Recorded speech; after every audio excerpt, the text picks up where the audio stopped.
ഗുരുവായൂർ താമരയൂർ ഹരിദാസ് നഗറിൽ കലുങ്ക് അപകടാവസ്ഥയിൽ. കലുങ്കിന്റെ അടിഭാഗം വലിയ തോതിൽ ഇടിഞ്ഞ് റോഡിൽ രൂപപ്പെട്ട വിള്ളൽ വലിയ ദുരന്തത്തിന് വഴിയൊരുക്കുമെന്ന ആശങ്കയിലാണ് നാട്ടുകാർ. മുതുവട്ടൂരിനെയും കാവീടിനെയും ബന്ധിപ്പിക്കുന്ന ലിങ്ക് റോഡാണിത്. കലുങ്ക് നിർമ്മാണ വേളയിൽ കോൺക്രീറ്റ് സ്ലാബുകൾ ആവശ്യത്തിന് കനം കുറിച്ച് നിർമ്മിച്ചതാണ് നിലവിലെ പ്രതിസന്ധിക്ക് കാരണമെന്നാണ് നാട്ടുകാരുടെ ആരോപണം.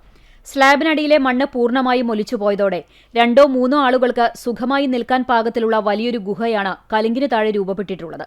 റോഡും കലുങ്കിന്റെ സ്ലാബും ചേരുന്ന ഭാഗത്താണ് വിള്ളൽ കൂടുതൽ ഗുരുതരമായിരിക്കുന്നത്. സ്കൂൾ വാഹനങ്ങളും ടിപ്പർ ലോറികളുമടക്കം 100 കണക്കിന് വാഹനങ്ങൾ ദിനംപ്രതി ഇതിലൂടെ കടന്നുപോകുന്നുണ്ട്. സൈക്കിളിൽ സ്കൂളിലേക്ക് പോകുന്ന വിദ്യാർത്ഥികൾ ഉൾപ്പെടെയുള്ളവർ നിരന്തരം സഞ്ചരിക്കുന്ന ഈ വഴിയിൽ ഏത് നിമിഷവും റോഡ് ഇടിഞ്ഞ് അപകടങ്ങൾ സംഭവിക്കാമെന്ന ഭീതിയിലാണ് നാട്ടുകാർ. കഴിഞ്ഞ 4 ദിവസങ്ങളിലായി ഈ അവസ്ഥ തുടരുകയാണെന്ന് പ്രദേശവാസികൾ പറയുന്നു. താമരൂര് മുതുട്ടൂര് കാവീട് മുതുട്ടൂർ റോഡിന്റെ ഹരിദാസ് നഗറിലുള്ള ഈ പാലത്തിങ്ക് വർക്ക്ഷോപ്പിന്റെ മുന്നിലുള്ള ഈ കൽവർട്ട് ഇത് 4 ദിവസമായി ഈ നിലയ്ക്ക് കിടക്കുന്നു. ഇത്രയും ബസ്സുകളും സ്കൂൾ കുട്ടികളുടെ ബസ്സുകൾ, അതുപോലെ ട്രാവലർ, അങ്ങനെ ഒരുപാട് സൈക്കിളുമ്മ പോണ വിദ്യാർത്ഥികളും ടിപ്പർ ലോറികളും ഒക്കെ പോകുന്ന ഒരു സ്ഥലമാണിത്.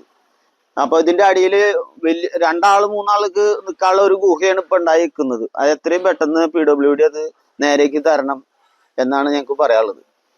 നാട്ടുകാർ വിവരം അറിയിച്ചതിനെ തുടർന്ന് കഴിഞ്ഞ ദിവസം പൊതുമരാമത്ത് വകുപ്പ് ഉദ്യോഗസ്ഥർ സ്ഥലം സന്ദർശിച്ചിരുന്നു. എന്നാൽ യാതൊരു നടപടിയും സ്വീകരിച്ചില്ല. ഇതേ തുടർന്ന് നാട്ടുകാർ മുന്നറിയിപ്പിനായി കല്ലുകളും മരക്കൊമ്പുകളും നിരത്തിവെച്ച് റിബൺ കെട്ടിയിരിക്കുകയാണ്. പ്രശ്നത്തിന്റെ ഗൌരവം കണക്കിലെടുത്ത് പൊതുമരാമത്ത് വകുപ്പ് അടിയന്തരമായി ഇടപെടണമെന്നും കൂടുതൽ അപകടങ്ങൾ സംഭവിക്കുന്നതിനു മുൻപ് കലുങ്കിന്റെ ബലപ്പെടുത്തൽ ഉൾപ്പെടെയുള്ള അറ്റകുറ്റപ്പണികൾ പൂർത്തിയാക്കണമെന്നും നാട്ടുകാർ ആവശ്യപ്പെട്ടു.